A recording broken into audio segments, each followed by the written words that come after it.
Hello everyone, and welcome back again to a brand new video. Are you new to Zapier? The step-by-step guide will show you how to create your Zapier account and get started with automating your favorite tools. So guys, let's get started. Before we start with this video, make sure to watch it from now till the end so you can have the full experience. So first of all, when you once open Zapier, which is by going to zapier.com, the page will be opened just like so. So this is the home page. Now to create an account, you have three options. First of all is to start with with an email. Here start with Google or simply click here to sign up. Let's click on sign up. So here for signing up, you will have to go with several things. You could either sign up with Google, which is the easiest and the quickest, or basically you have to go with email, first name and last name.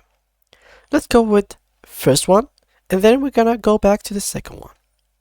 Now for the first one, you can do it either also from here, so just as a side note. Now let's go back to sign up.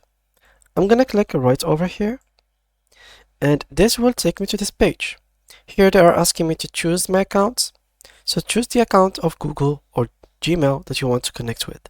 Simply click on it, and here you have to share some couple of informations such as the email address, the language, and a couple of others. Click on continue and the account will be created just like that. I'm gonna cancel it because I would like to use this email for the normal subscription, so I'm gonna just go back here. Now for the second method, which is basically by copying the email address, pasting it right over here. Here put a name, and in the second is the last name. Click on get started for free, and as you can see here, you must put a password. Simply you could use the auto generation password that Google allows you to use, or you can simply just use one of your passwords. Just make sure it is strong enough. As you can see, the green light is good. Click on get started, and as you can see here, it's still not good as it needs to be. So the password must be between 12 and 512 characters. So let's add here another. Yeah, the green line has to be to the bottom. Click on save, and just like that, we have created our accounts. Now we have to go through this, which is gonna be easy and simple. So what is your role? This helps us personalize your experience. Let's say we are simply an IT. What's your company size? Let's say between 1 and 59, and apps that you use the most. Let's say I'm using Discord, Google Drive, Gmail, Google Sheets, and Google Forms. I also use Trello, ChatGPT, and a little bit of Microsoft Teams, OpenAI also. And just like that, I'm gonna click on continue. And here we go. Once you create your account, it will show something like that. Welcome to Zapier. How would you like to get started? So in Zapier, there is multiple things that you can use, or multiple use cases or features that Zapier will introduce to you. So the first one is the Zaps. So the Zaps are these ones. So as you can see here, you will have a copilot, which is basically an AI chat, just like ChatGPT and other AIs. You simply have to write here the prompt that you want. So you just go here, type the prompt in details, and it will give you exactly what you want. Just you need to give it details. What I mean with details, a lot of details. I don't mean to go like in a deep details, like let me give you an example to understand the picture. For example, you want to integrate two different apps which normally they cannot be integrated together. So when you come to here to Copilot, you shouldn't write, for example, integrate PayPal with Minecraft. This is not something that you usually want to do. It will not give you exactly what you want, and also Minecraft is not a part of this software. So you have to pick first two apps that are already within Zapier apps.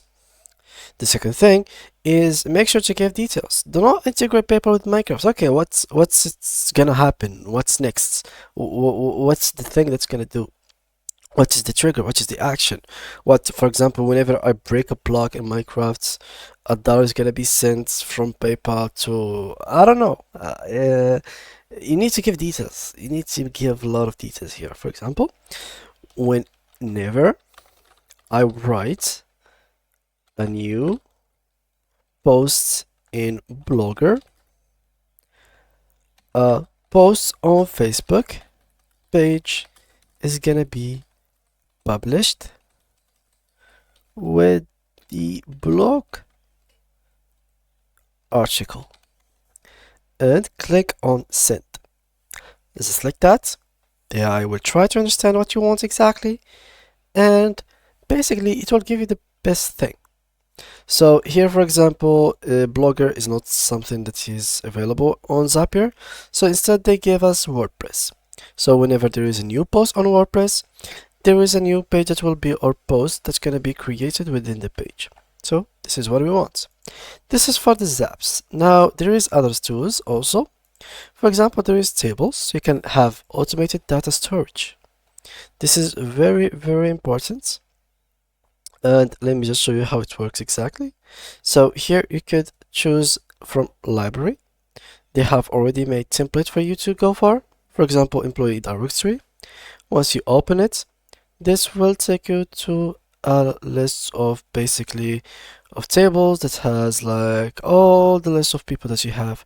So you can here literally just have a human resources team take care of all the employees within Zapier, just in this table without going out of Zapier. So this can be useful in case you would like to use these informations with other apps. So you don't have to really get these informations from any outsider app. You're simply gonna use the information that are included already in Zapier. So this is something that you can use it for. There's interfaces. This is made for apps, forms, and pages. Yeah, it explains itself. Interface. So there's not much about it. It's just simple interface. Like there's form, table, Kanban, etc., etc.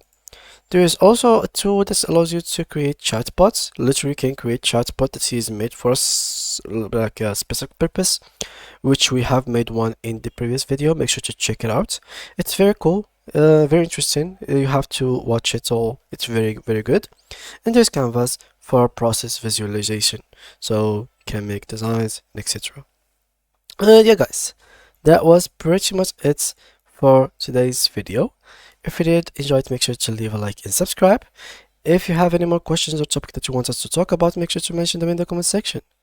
Thank you guys a lot for watching, and see you guys in the next tutorial. Bye bye.